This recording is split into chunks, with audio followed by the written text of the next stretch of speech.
Hello and welcome to the Weekly Defence Podcast, the show about defence procurement and military technology. We are brought to you in partnership with our sponsor, NAMO. I'm your host, Richard Thomas, Senior Editor Naval, and on the show this week, News Editor Ben Vogel discusses the armoured vehicle market with Senior Analyst Land Sonny Butterworth, and in particular the ageing European vehicle fleets and the implications for procurement. Tony Skinner, VP Content, grabbed a chat with Gerry Mayhew, RAF Air Marshal, about the new generation of capabilities and aircraft that are being introduced into service. But first, it's time for the weekly news roundup, and joining me is the aforementioned Ben Vogel. Ben, hi. Hello. And Flavia Gamargas-Pereira, Land Reporter. Hi, Flavia. Hello. So let me get things rolling first with the revelation this week, thanks to an FOI from the company Viasat, that the UK MOD lost or had stolen 767 government mobile devices, that's smartphones, laptops, PDAs, and external storage devices between June 2018 and June 2019. This is of more than 2,000 from across government ministries and departments lost during that period, which is a remarkable data breach, Ben. It certainly is, and I know that this is an issue that's been going on for many, many years, making the front pages of tabloid newspapers as far back as the 1990s, I seem to remember. So despite the problem being well known for more than a quarter of a century, very little appears to have been done. Indeed, it's never mind that many in the UK Parliament are concerned about the potential threat to data posed by China and Huawei and a potential backdoor to its secrets. It seems like the UK is being much more accommodating and leaving the door open to one and all, which is very nice. Okay, Flavia, over to you. News on the land side. Yeah, we have announcements on Finnish and Latvian cooperation to produce an armored wheeled vehicle system. Basically, Alcon brake systems will be part of the Petra 6x6 platform. And it's an additional step to produce these high performance defense vehicles that Finland and Latvia, they are looking for. This platform, basically, they are looking for a platform that will be able to provide mobility and cost efficiency at the same time. Do you have any sort of details on requirements and, I guess, timelines? Yeah, they are looking for amphibious capability and transportability and security of supply, including the Latvian Ministry of Defense. They highlighted the security of supply as a main requirement because it can ensure these vehicles will work and will be in service, including during crisis, for example. And they also include as a main requirement the local industry participation because it can help as well to ensure the security of supplies. And this program is currently in a research phase. And the next step probably will be the product development. And both Finland and Latvia, they expect the first deliveries for the next year. And we had another news on land domain as well about the Canadian Medium Support Vehicle System project. The Canadian Department of National Defense, it announced that they replaced a fleet that's over 30 years old. This fleet, it includes only medium logistic vehicles, and the Canadian Armed Forces, they announced the last batch of the MSVs. It arrived in last week. It includes more than 1,500 vehicles. All these vehicles, they were produced by MAC Defense, and 5 variants. In these variants, they used to transport people, to transport equipment, and to transport supplies as well. And MAC Defense will provide in-service support for the fleet in the next coming years. It will include operations in Canada or outside of the country in foreign operations, and it will provide it to upgrade Canadians' capabilities to work in foreign areas. So, Flavia, in terms of timings, when did these vehicles enter service with the Canadian Armed Forces? Yeah, the first deliveries, it was in 2018. Including these vehicles, they were used in the last year to support actions during the floods in Canada. The floods affected areas like Ontario and Quebec.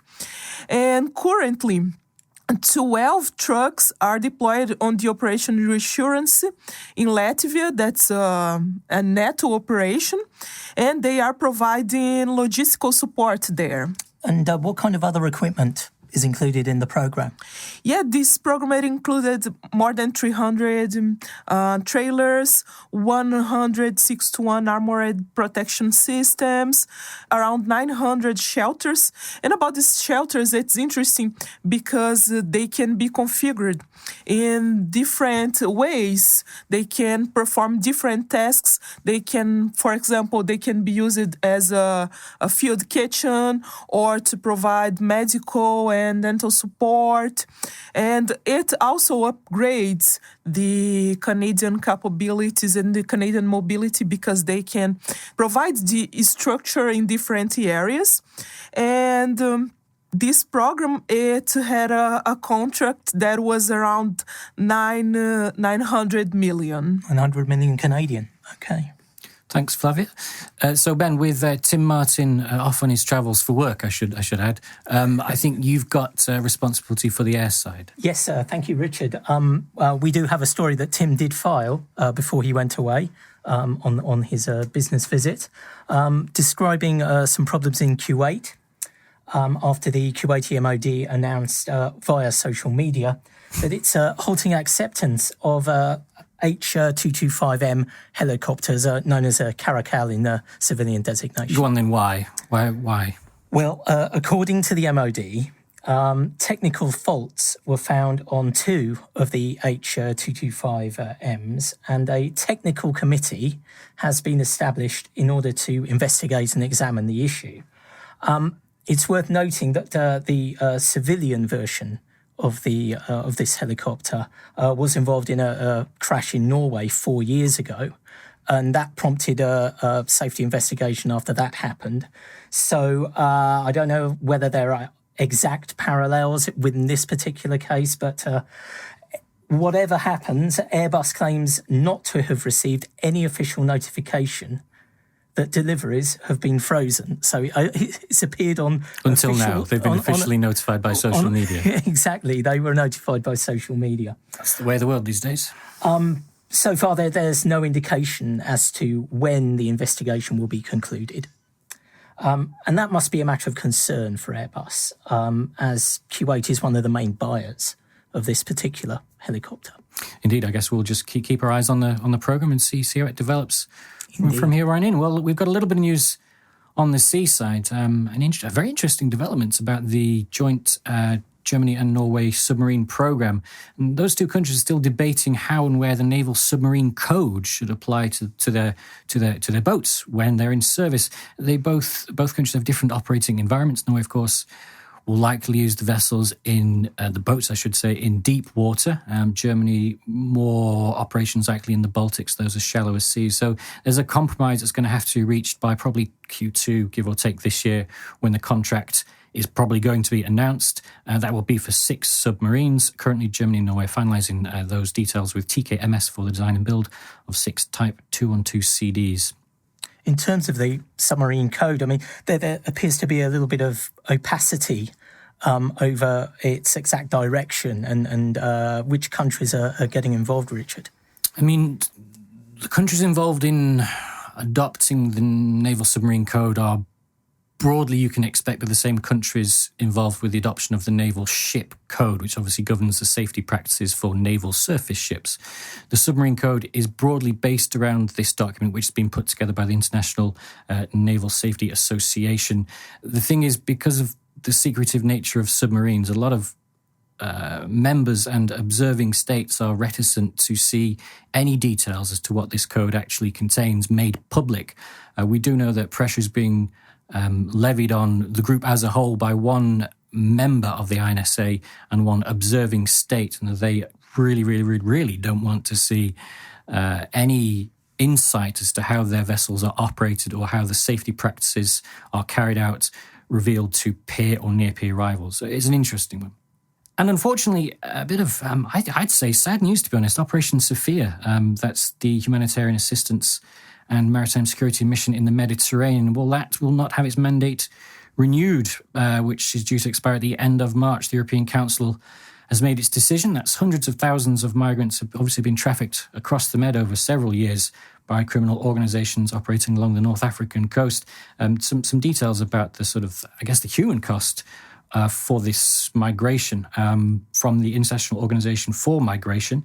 These are fatalities in the Mediterranean. 2015, 427, 2016, 420, 2017, 394, 2018, 435, 2019, 233, and already this year, 2020, 99 people have confirmed to have died trying to cross the Mediterranean. And these are lowest known minimum figures.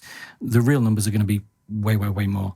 So the new mission, according to Josep Borrell, the High Representative for Foreign Affairs and Security Policy, will have as its goal the implementation of an arms embargo imposed by the UNSC on Libya, effectively, to stop the supply of arms and equipment to the two sides that are competing. That's the Haftar on one side and the UN-backed, I'm going to get his name wrong, the UN-backed government on the other side, which is also interesting because there are two European countries that are each backing different sides in this fight. So Italy is backing the UN-supported government and France is backing Haftar on the other side. So it's going to be difficult, well, I guess difficult to see how they're going to impose the embargo, given that different sides of Europe are supporting different aspects of that civil war. But also, what does the cancellation of Operation Sophia do for naval obligations in terms of UNCLOS and SOLAS? Will they, presumably, I mean, it is written in law, a vessel has to come to the aid of people in distress at sea.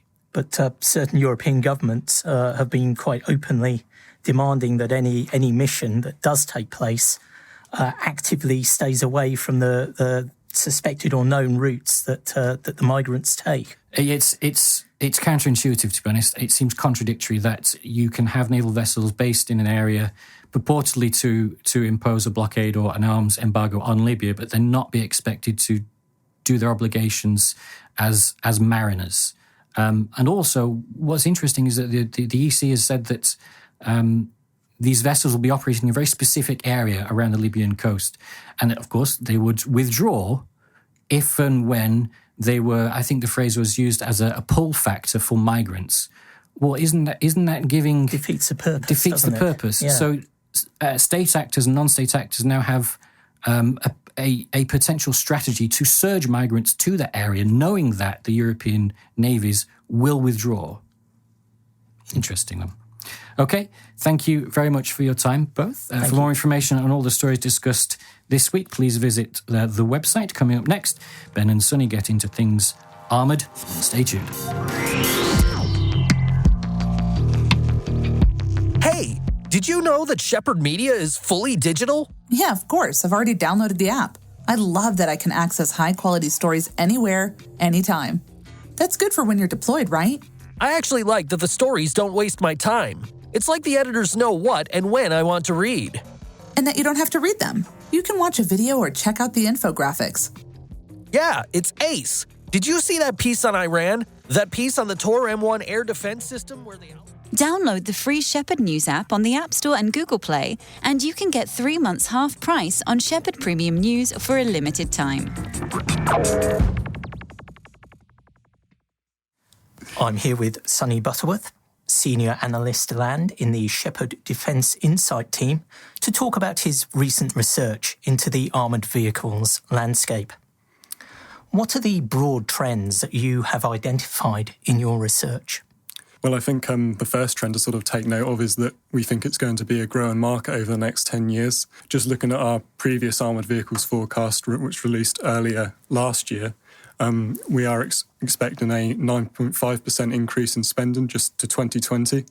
And we're again expecting to see strong growth over the course of the 2020s. This is, of course, not uniform, but it's a very clear trend, nevertheless, upwards. And that is also quite apparent in most of the regions. So Asia Pacific being the largest region that we forecasted to have the biggest spend, but also in Europe. The USA has got many programs going on at the moment as well in the armoured vehicle sphere. And of course, this has all been reflected in the amount of new products that have been launched in shows last year, and I'm sure that we'll see it this year. So Eurosatory will, of course, be a big one for us as well. Definitely. Looking sort of a bit sort of deeper, I suppose, wheeled vehicles have taken up a lot of the spend in the sort of really the last decade. So we've, of course, had the focus on Iraq and Afghanistan, but with that drawn down, countries have started to sort of focus on procuring 8x8 armoured vehicles. So that's been carrying the market, especially in Europe, the Asia Pacific. But also we have forecasts that there'll be maybe a resurgence of spending in tracked armoured vehicles. So the IFVs and the MBTs in the future, perhaps sort of in the middle of the decade and going onwards as more programs get off the ground and start to receive a lot of funding. So this is clearly a growing and a varied market. But what is driving the new requirements for armoured fighting vehicles? Well, I think we have to take a look at the geopolitical situation, and certainly the frostiness in relations with, say, Russia and the West, and also China. There is now an assumption, I think, that there is a potential for a near-peer conflict, and that's certainly changed the types of vehicles that countries are choosing to invest in, because if we were having this conversation sort of 10 or 15 years ago, of course, again, the focus would have been on counterinsurgency, particularly here in the West and in Europe. But now countries are starting to look towards the heavier end of the spectrum, and where that's had a particularly big effect is on Cold War legacy equipment, so particularly these tracked vehicles, which countries are now starting to pay more attention to because many of them are approaching 40 years or more in service, so they are going to need to be replaced. So in other words, there's almost a bow wave of replacement and recapitalisation requirements. Exactly, yeah. But also, going back to the 8x8s, this was sort of a new requirement as well, if you like, because there's been a shift towards medium weight forces, they're often called. So the idea that you need to be able to deploy your forces perhaps very far across the world in a short time, but you need those forces there to have the sort of staying power and the stopping power to make a difference before the rest of your force can then be deployed. So, and this can be for both counterinsurgency and also in peer-on-peer conflicts. So one of the textbook examples is France and Operation Serval in Mali, where they deployed their forces to Mali, and then they drove thousands of kilometres, I think, to the battlefield and were there ready to fight. So that's where the 8x8s come in, particularly. So is doctrine driving development and research into new types of armoured fighting vehicles, or is there more of an effect vice versa?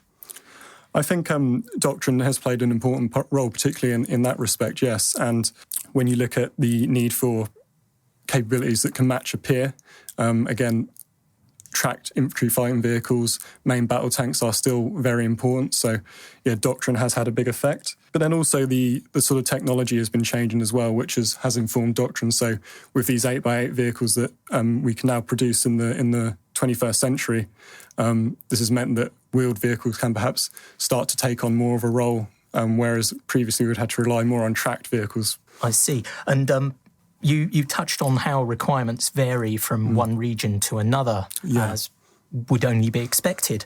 Are you seeing more of a divergence in global differences in requirements, or is there more of a convergence? I would say in many respects, particularly among the largest regions, there is quite a convergence. So again, these 8x8s and the tracked vehicles tend to be very popular at the moment, but also 4x4s and the kind of lighter end of protected mobility. But there are also some regional quirks, if you like. So if we look at, say, the Asia-Pacific market, with many of the states, particularly in sort of Southeast Asia, having lots of islands, there's a need for amphibious vehicles that can, again, be deployed quite quickly around their coastlines and against any potential invader.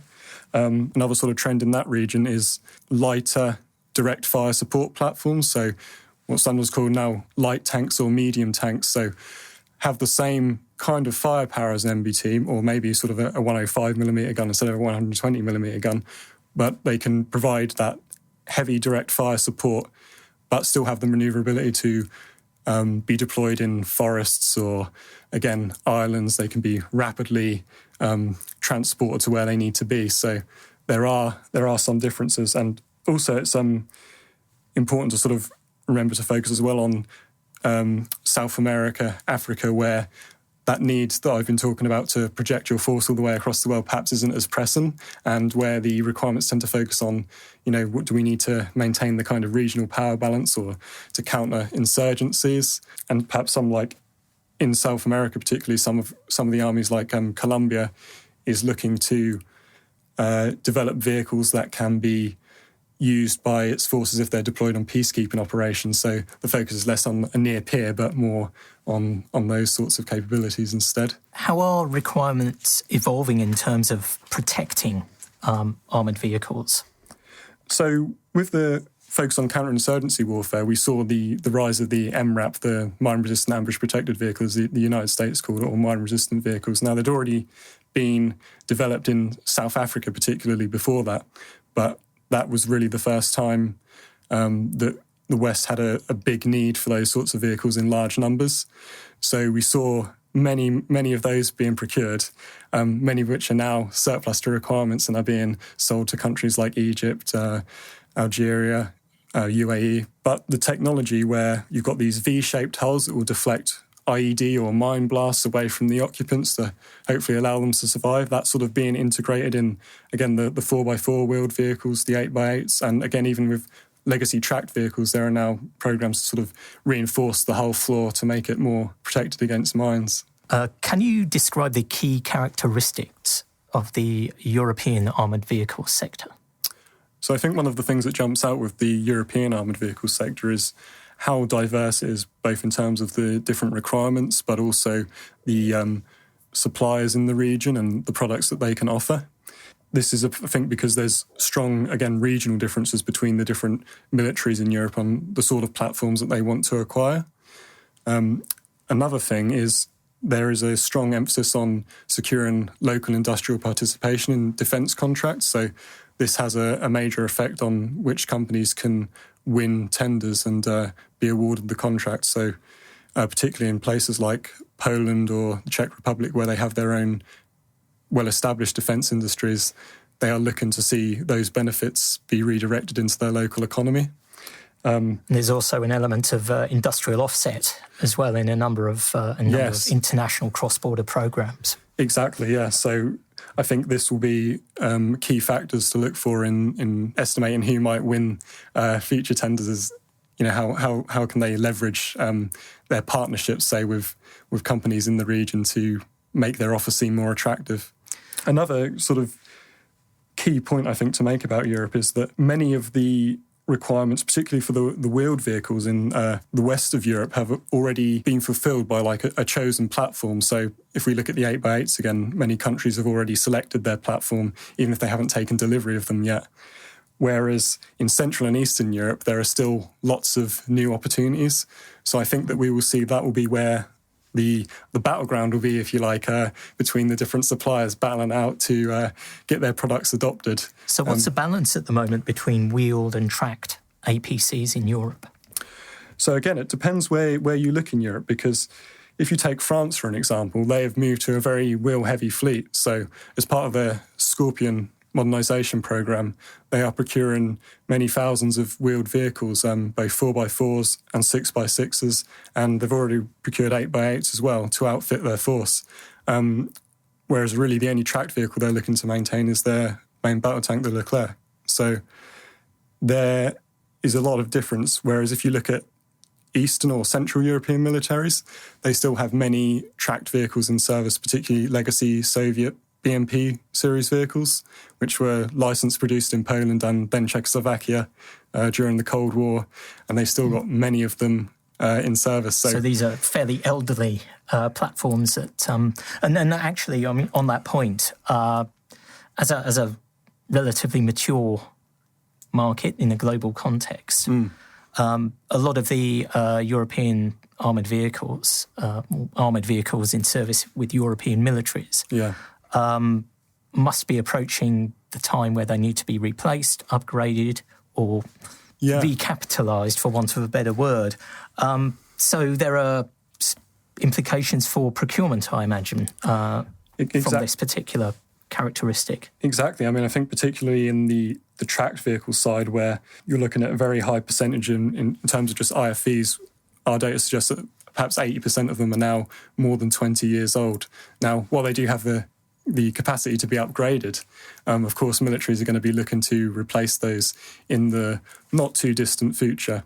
And we're seeing that again with big programs in the Czech Republic for the replacement for their BVP2, which is their designation for the BMP, and also in Poland, where again there's lots of BWP1s in service, and they have developed a domestic platform called the Borsuk to replace that.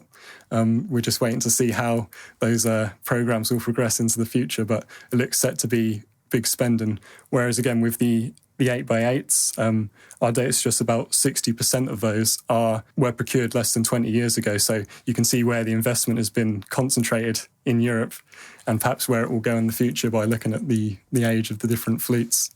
And looking further ahead, we're moving towards an unmanned world in terms of military equipment. We can look at it on the air domain and the sea domain, also in the land domain. What kind of appetite have you identified for unmanned armoured combat vehicles? Well, I think militaries are definitely very interested in the potential for integrating unmanned technology. If we look now, there's lots of unmanned turrets on the market. So again, they offer some benefits in terms of perhaps of protection, capacity, and weight, but also there are lots of compromises as well that have to be made. And it's important to, I think, emphasise that it's a very new area where there's still lots to be figured out in terms of doctrine, in terms of what the technology is capable of.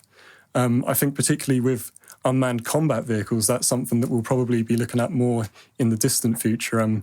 If we take Russia, which has deployed the Uran-9 unmanned combat ground vehicle to Syria, they encountered lots of problems reportedly. So trouble with situational awareness because they couldn't really see what was going on in these dense urban areas. They lost signal to the vehicle, so in some cases it was incapacitated for several minutes. All those sorts of problems that still have to be ironed out, which I think are more tricky to resolve in the ground domain, which is quite a complex battle space, say, compared to the air, where we've seen UAVs and unmanned combat aerial vehicles now playing a major role in many conflicts. So I think it's something that militaries are definitely interested in. The US is also looking to integrate autonomous technology in its OMFV program. But it's something I think for the future. I think we're not going to see unmanned combat vehicles replacing the manned ones for quite a while. I think where they will be concentrated is more perhaps in the role of like a transport mule, where again we've seen Netherlands and Estonia both have procured the Milrem Themis UGV to act as like a cargo carrier. So I think that's where most of the emphasis will be for the time being, but it's something that militaries have in their crosshairs for sure. Sonny Butterworth, thank you. Thanks very much.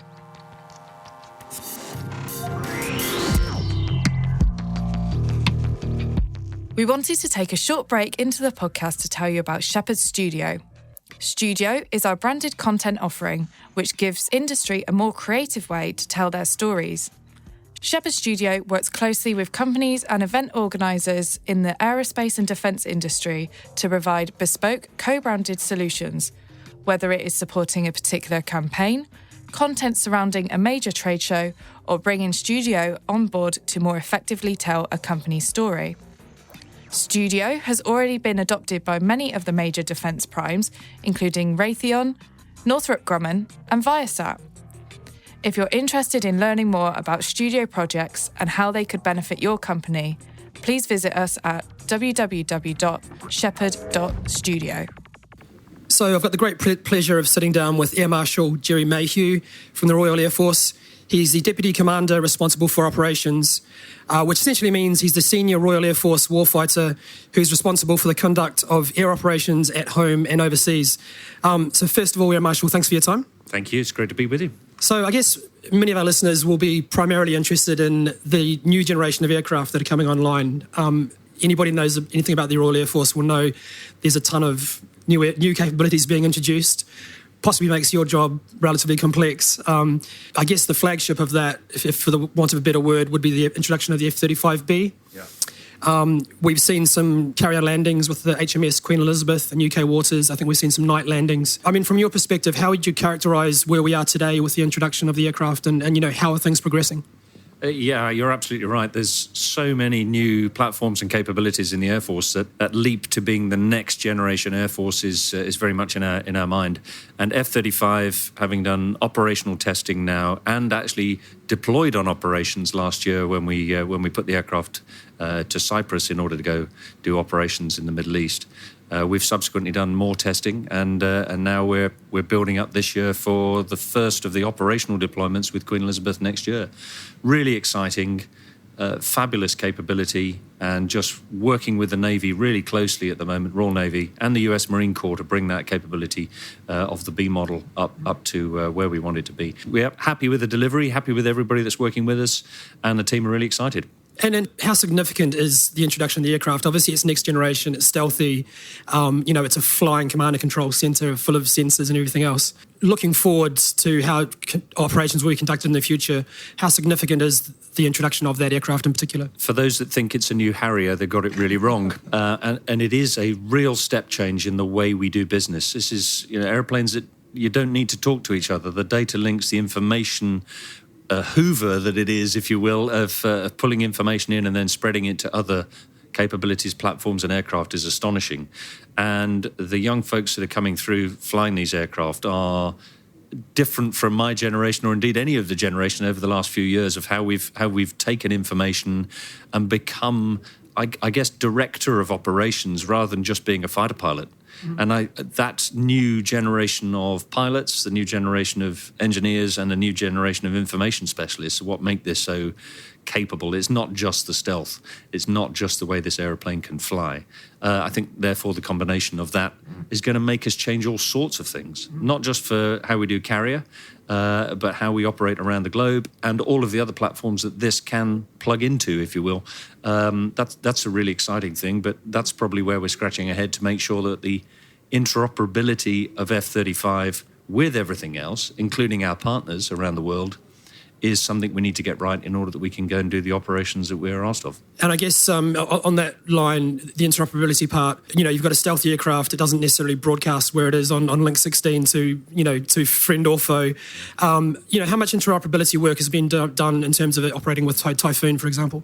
Quite a lot. We've done previous work with Typhoon and 5th gen platforms for quite a while, largely in the US with exercises like Exercise Red Flag, which continues to be at the high end of the game, and therefore we've got some good experience. We've been able to do that with F-35 and Typhoon, and indeed F-35 to F-35 of other nations, and also into the command and control platforms on the ground and in the air. And I guess we can't sort of dive too deep into the technology that enables F-35 to talk to sort of the earlier generation aircraft. Probably not, but suffice to say it's working. Mm-hmm. And that combination, from a Royal Air Force United Kingdom perspective, the backbone of our combat air mass continues to be Typhoon. And it's 4th generation plus, really, to tell you the truth. Mm-hmm. The sensors and what we can do with Typhoon continues to improve all the while. Having retired Tornado last year in beginning of 2019 and brought new capabilities into Typhoon, that combination of F-35 and Typhoon when necessary is also a potent mix. And moving on from the F-35B, perhaps turning to the P-8A, we saw the arrival of the first aircraft in the UK. So this will be your new submarine hunting maritime patrol aircraft, and it will fill a significant capability gap that I guess has sort of gathered a lot of press over the last sort of several years. The RAF is buying 9 aircraft. I guess the answer is a little bit obvious, but how important is their entry into service here? Really important. And if I may take this opportunity to thank our friends around the world who've kept us in this really important capability, Australians, New Zealand, Canada, America, and others in Europe who've supported our crews, keeping them as a seed corn since Nimrod retired nearly a decade ago. So yes, really important to get back in. They are very quickly going to be operationally focused. They're bedding in Scotland as of last week. But yeah, this is operational crews on our operational aeroplane already, and it's a major return to operations, and again, alongside our Royal Navy colleagues, and that's exciting. And what's the timeline for sort of, initial and then full operating sort of capability, it really being part of the force mix? Well, we'll be in initial capability quite quickly this year and then build up over the next few as more aeroplanes arrive. The development of RF Lossiemouth has been working hand in glove with the aeroplane. So new folks going into Lossy, which is really good for Scotland. We've been able to build up with Boeing, great partnerships with them and other members of industry, really close with our US Navy colleagues who've helped us through the introduction. But yeah, this is quite a steep slope of introduction, but I'm confident that the operational capability is 2020. And obviously mature platform in service sort of elsewhere around the world. So I guess a low risk in that respect.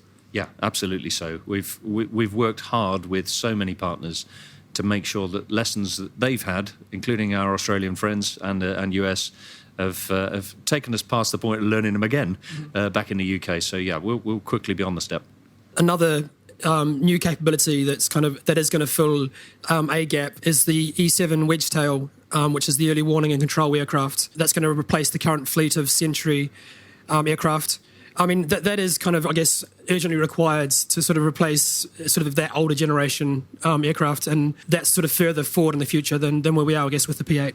Yeah, E3 continues to do great service for both the nation and also the coalition, and also for NATO, operating most days on NATO missions from the UK.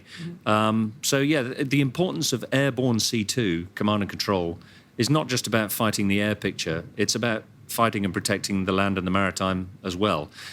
And we've got to make a step change again. This is that next generation, what data and information is required of a hub in the air to support the air fight, but also to support the whole fight of space, cyber, land, air, maritime.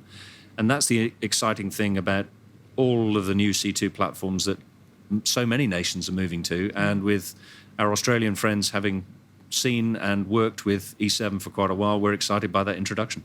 The Americans don't operate the aircraft. Australia is one of the key operators. I mean, is this going to sort of going to open greater cooperation between the two nations as you guys kind of work forward?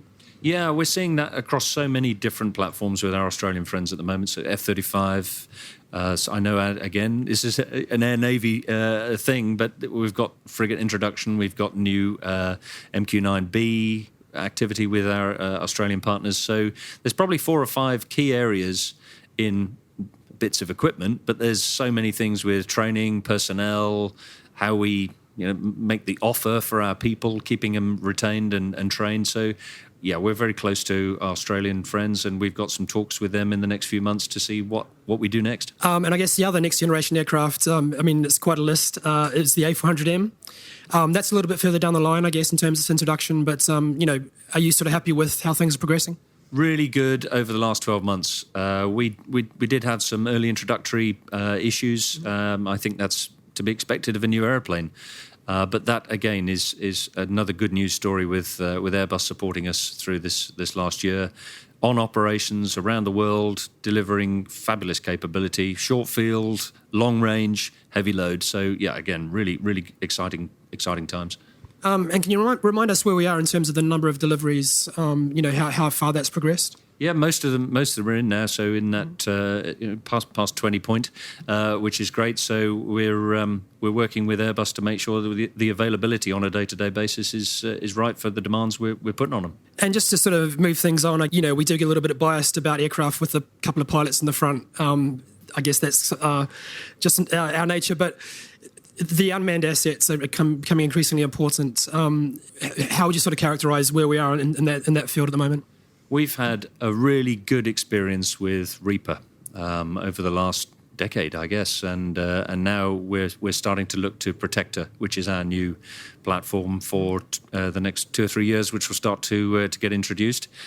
We're growing from Reaper to Protector, but they're going to be very different the way we operate them. This is not, as you describe, this is not about operating a stick and throttle as you do even now in Reaper. This is going to be much more AI-focused, data specialists, sensor specialists, and much more keypad orientated, I think, in the way we operate this. So we're going to have to look at how we train folks and how we allow a career profile to people to move in and out of this unmanned platform. But our experience to date on operations is really building. And I would just like to point out that the professionalism and dedication of the folks that do this, from a very long way from the physical fight, is a really interesting conceptual and operational way of doing our business, if you'll allow me to use the word. But some decision-making extraordinaire. These young folks seeing stuff day in, day out and operating highly professionally, great decision-making, and we're really proud of them. No, nobody likes to sort of crystal ball gaze, I guess.